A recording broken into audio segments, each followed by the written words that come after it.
Hello বন্ধুরা, আসসালামু আলাইকুম।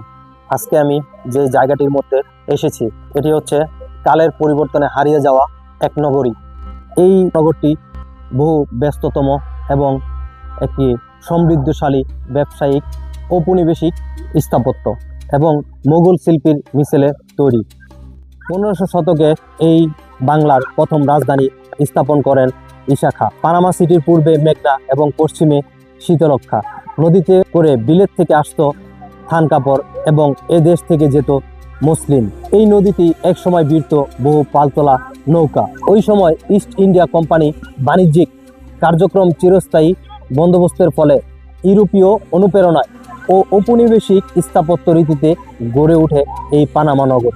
পরবর্তীতে এই পোশাক বাণিজ্যের স্থান দখল করে নেয় নীল বাণিজ্য। পানাম নগরী নারায়ণগঞ্জের সোনারগাঁয়ে অবস্থিত।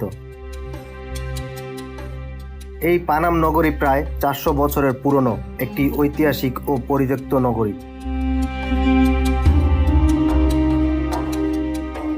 মুঘল আমলে 1611 খ্রিস্টাব্দে সোনারগাঁয়ের সাথে যোগাযোগ ব্যবস্থা উন্নত হওয়ার পর এটি মূলত বাংলার ধনিক ব্যবসায়ীদের বসতি ও ব্যবসার কেন্দ্র হিসেবে গড়ে ওঠে।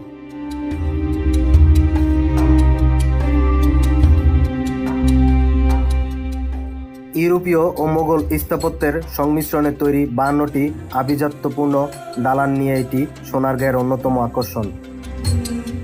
পানাম নগরীর ইতিহাস। সোনারগাঁয়ের বড় নগর ও খাস নগরের পাশে অবস্থিত এই এলাকাটি ছিল তৎকালীন মুসলিম বাণিজ্যের অন্যতম কেন্দ্র।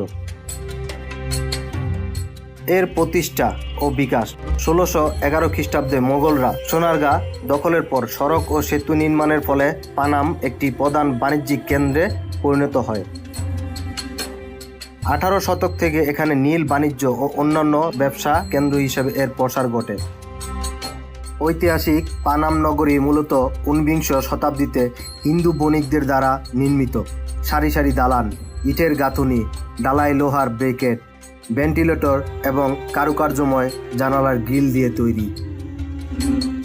মেঝেতে লাল, সাদা ও কালো মোজাইকের কাজ এবং খিলান ও ছাদের মধ্যবর্তী স্থানে নীল সাদা কারুকাজ এর অনন্য স্থাপত্য শৈলীর নিদর্শন।